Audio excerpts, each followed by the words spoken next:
Continuamos. Noticiero al instante con Vladimir Galeana. La voz de un México en cambio. Noticiero al instante con Vladimir Galeana.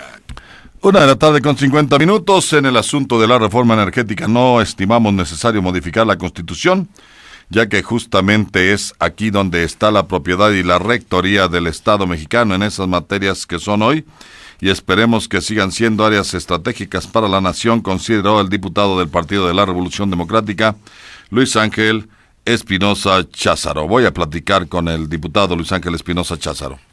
La entrevista al instante.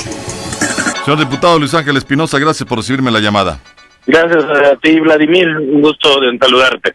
Bueno, distintas concepciones y bueno, de esto se va a defender en tribuna, ¿no? Yo creo que ahí es donde va a estar el verdadero debate.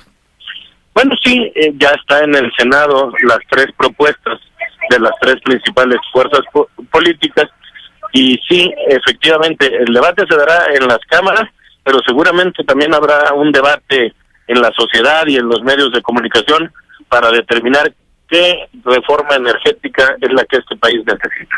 Y ahí pues es en lo que estamos trabajando. Justamente nuestro partido hoy dio a conocer una consulta que llevamos a cabo los 2 fines de semana anteriores con un número muy nutrido de personas que acudieron a manifestarse en qué sentido debería ser esta reforma, y el 80% de la gente, cerca de 700,000 ciudadanos que fueron a las casillas a contestar el cuestionario, se manifiestan en contra de permitir inversión privada en Pemex.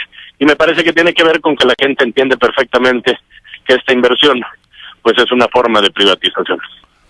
Ahora, platíqueme un poquito, ¿cuál es la propuesta que sustenta el Partido de la Revolución Democrática?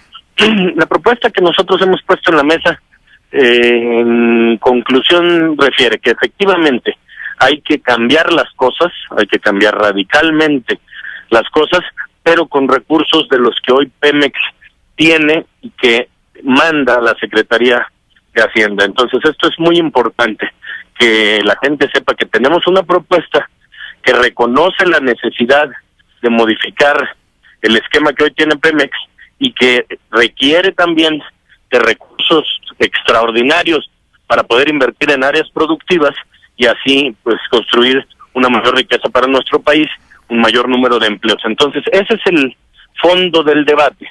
Quienes proponen que privatizando pueda venir inversión de los capitales privados, y quienes decimos que una reforma nacionalista significa dejarle a Pemex un 9% de este 71.5 que está pagando hoy para que pueda invertir en áreas productivas.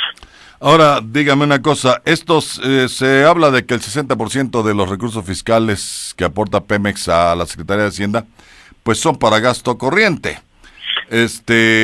Pero ¿con qué se van a suplir esos recursos? Bueno, aquí hay 3 fuentes de financiamiento alterno para Hacienda. Uno, primero, es el tema de revisar, y lo haremos en este periodo también, en el marco de la reforma hacendaria, estos privilegios fiscales que algunas empresas tienen, llamado consolidación fiscal.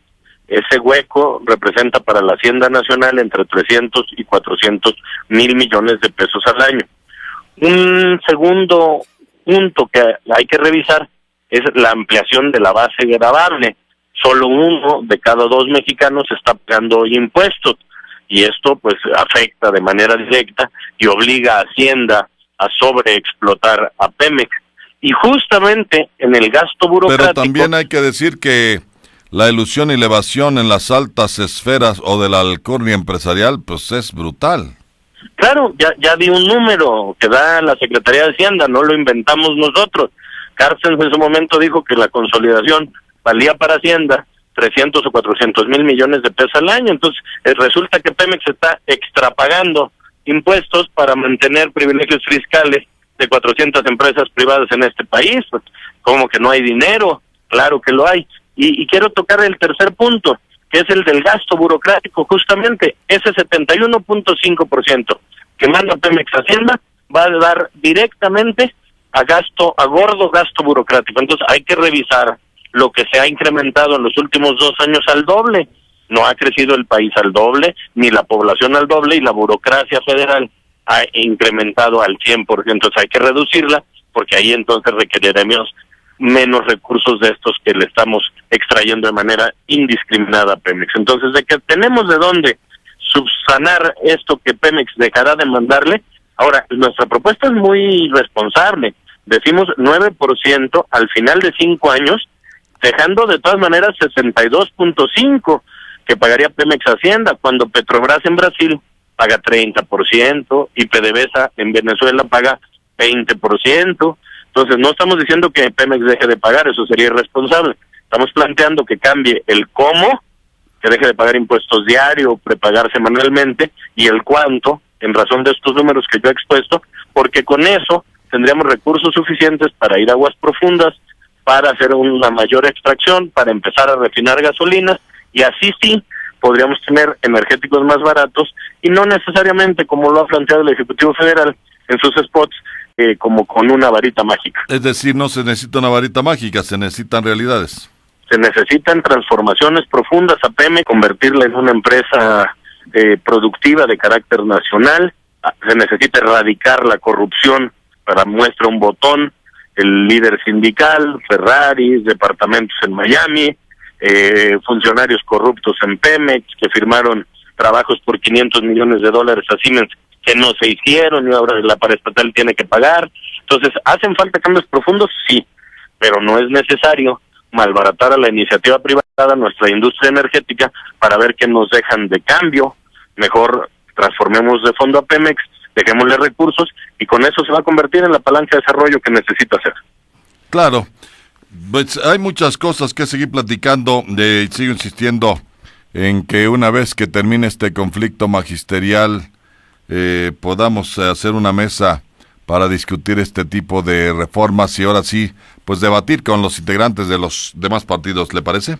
Con muchísimo gusto, yo abierto a debatir, lo hemos hecho ya en algunos espacios, un debate respetuoso, un debate de las ideas, y que la gente vaya conociendo que hay distintos caminos de llegar a un camino de éxito en nuestro sector energético.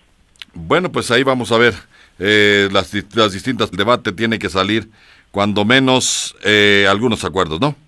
Así es, Vladimir, me reitero a tus órdenes para estar en el debate el día que tú así consideres, y decirle a la gente que en el Twitter, @LuisCházaro, pueden seguir lo que está pasando en el debate de esta reforma energética. Gracias, que tenga buena tarde.